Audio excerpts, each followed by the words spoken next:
This is another anti-intellectual podcast. Once again, showing how intellectuals are brilliant but have no idea what's going on. And in this submission, it's about the New York Times coronavirus hysteria and how we as humans misjudge risk because psychologists tell us we just can't do the math. We're emotional and stupid. We can't evaluate accurately danger. The article starts off with talking about the flu and its apparent risks. You can look at the CDC website and see what those risks are. You'll find out that those 65 and older who had flu symptoms, less than 1% of those died. Those aged 50 to 64, even a smaller percentage died, and far less for those younger than that. So the article laments how people fail to recognize these risks and they don't get vaccinated, and they argue that that seems to go against rational calculation. Yet, as the data indicates, the flu isn't really life-threatening unless you already have health issues, and then it seems rational, actually. The probability is very low that you would die of flu, and that explains then why few might want to get vaccinated for something that they view as such a low risk.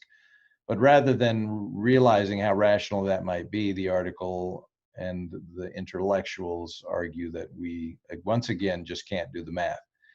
Well, then they bring us over to the current virus that's breaking out throughout the world, COVID-19 coronavirus. They argue that rather than using the math, our mind has its own way of measuring danger, and that way is being biased. And once again, instead of doing math, as being emotional and dumb, and that explains the global wave of anxiety about this virus, rather than, let's say, the lack of consistent, certain information we have from the media. And the article itself states there's deep uncertainty among the intellectuals about the real mortality rate of this virus. Could be 20 times the flu. Others estimate on par with that. So, but rather than thinking that it's the information we have that might be making people rationally panic or not having certain information, as indicated by these headlines from the New York Times, they would rather argue that humans just cannot calculate the risk, that we have these weak emotional brains, and yet we have data indicating that media coverage with their perhaps sensational headlines spike internet searches. The internet searches in turn spike the media coverage, which creates somewhat of a panic, especially when we have conflicting information. Yet the intellectuals, rather than looking at those factors, just blame our non-mathematical mind. We use mental shortcuts. Rather than calculating anything, we just use gut emotional reactions and avoid hard data because we're just too stupid. And yet, it's obvious that we're not getting the information we need. To bolster their opinion, they cite a psychologist who tells us, once again, there's research to tell us that we are weak mentally. We can't do the calculations. I would argue those statements in that research is rather problematic and flawed. Another intellectual they cite argues we just don't do arithmetic very well, and we either under or overreact because of our emotions and our feelings, but we need to pay attention to the statistics. So once again, we're idiots. They provide other examples. They tell us that, well, we do stupid things like fear airline death or death by motor vehicle.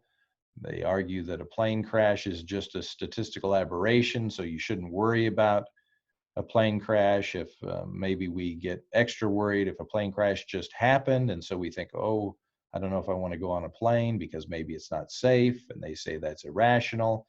Well, what would you say about the Boeing 737 MAX situation? Was it irrational for the FAA to ground those planes? Is it possible that there are factors that might indicate whether a flight is safe or not? Yet they argue we're so stupid, we actually voluntarily subject ourselves to high-risk situations like driving. And they give us a stat that says nearly 40,000 Americans die on U.S. highways every year, but fewer than 100 are killed by terrorism. So, of course, it's more sensible to fear driving your vehicle than terrorism. But what they fail to tell us is the factors that have contributed to most of those accidents on the roadway. And they actually then claim that the uncertainty of terrorism is actually certainty because we should be able to calculate those probabilities. Well, they simply misunderstand both human and animal rationality for that matter. These psychologists that assume our human brains are irrational and weak and too emotional to do calculations are simply wrong. I have several other videos on YouTube about this. You can look them up at the Anti-Intellectual Intellectual podcasts. And while this may not have calmed any fears about the coronavirus, hopefully it at least will convince you that you're not irrational.